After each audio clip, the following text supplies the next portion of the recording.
Audra Drabløs. Great to have you on the HANSA.newscast. Thank you. Hi there. Audra, you are a strategy director of maritime growth markets at Inmarsat.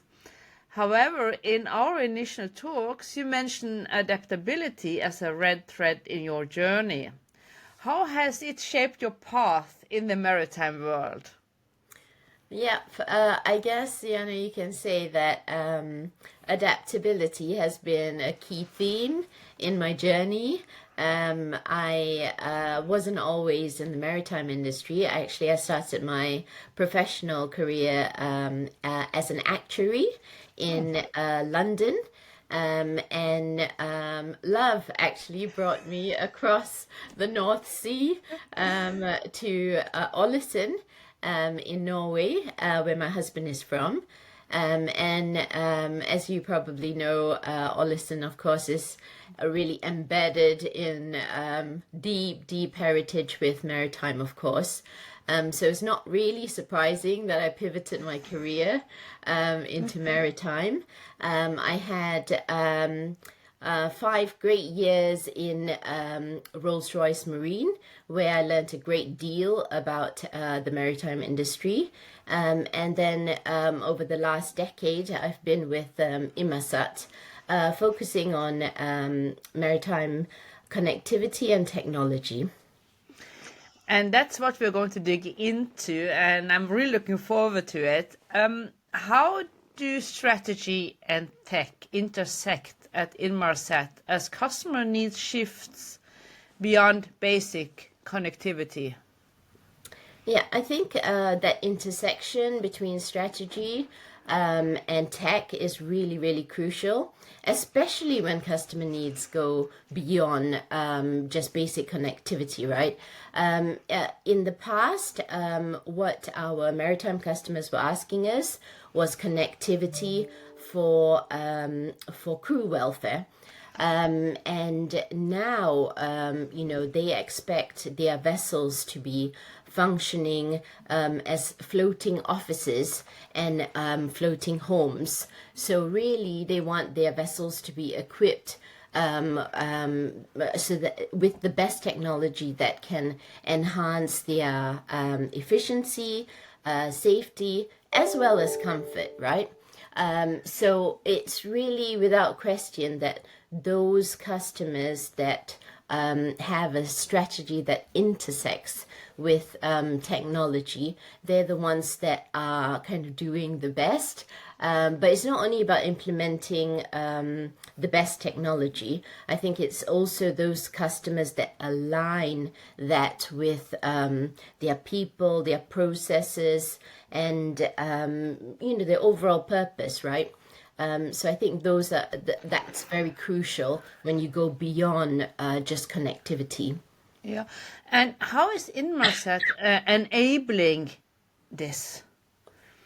Well, I think in many ways, Inmarsat is enabling this through the amount of connectivity that you can have. I think previously vessels kind of acted like a remote island, where navigation was based on human intuition and skills. Even operations, was based on very limited data. But now with the levels of connectivity that we see on the vessel, you really have the opportunity to go beyond that. So it's no longer like a remote island, but more like a connected hub or an extension of the office, you can say. So it's quite different now, and that has been enabled by connectivity. And I presume then that there is a balance between this innovation and cybersecurity as they become more connected. So how is that handled? Yeah, I mean, Inmarsat has been doing infrastructure for a long time, for over 40 years. So the culture of security is definitely embedded in the organization. But one of the good examples to give you is our new product, NexusWave, where we've really taken cybersecurity to the next level in embedding it into our design. So when we actually have third-party networks that we're incorporating into our service, we actually bring those networks back into our CDCs, and our CDCs have enterprise-grade firewalls. So that's part of the cybersecurity measures that we take.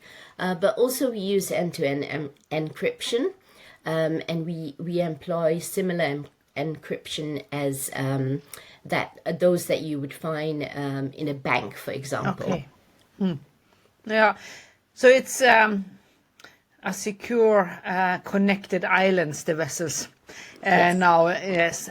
So you're also supporting more modern digital experience for the crew doing this. So how are you doing that too? Is that very easily linked, or is it different?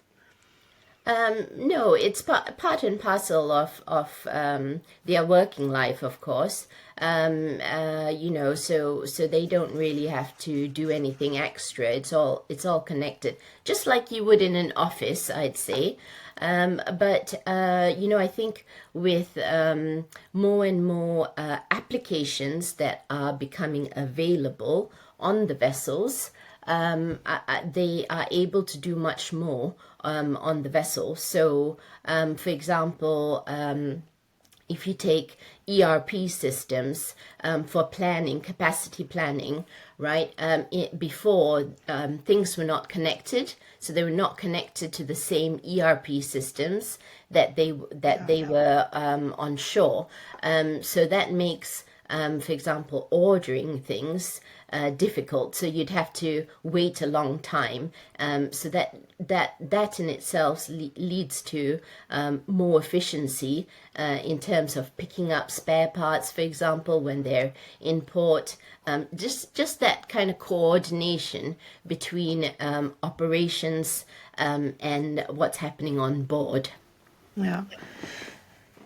So it sounds really like it's more or less being on shore, one-to-one. So beyond efficiency, how does this new connectivity unlock real growth or transformation? Yeah, I think in many ways there are many examples of how it can unlock opportunities for vessel owners. One of the major costs in running a vessel is maintenance. Often you have to go into dry dock and have a maintenance done then. But now with connectivity being the way it is, we have seen many examples of for things like the use of HoloLens for, just say there's an unplanned event that happens. And instead of having to get a service engineer that comes on board, getting the right moment for them to come on board, instead with the high levels of connectivity and bandwidth, and low latency that some of these networks provide, we can then, be able to employ something like a HoloLens application where the crew themselves can be guided as to how to, get equipment back online.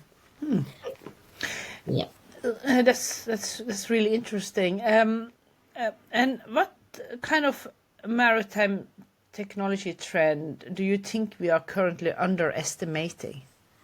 I think definitely the transformative effects of AI will be one that we are underestimating. I think in the maritime industry, the motto has always been build to last.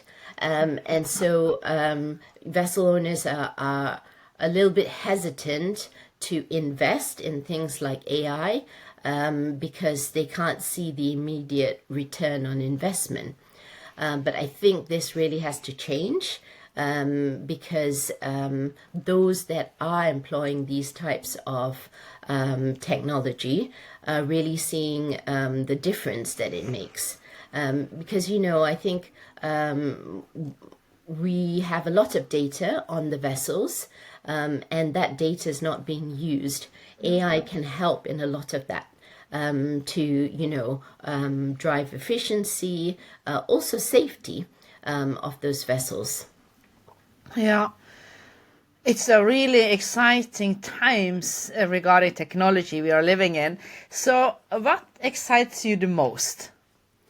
I think maritime is an exciting industry to be in.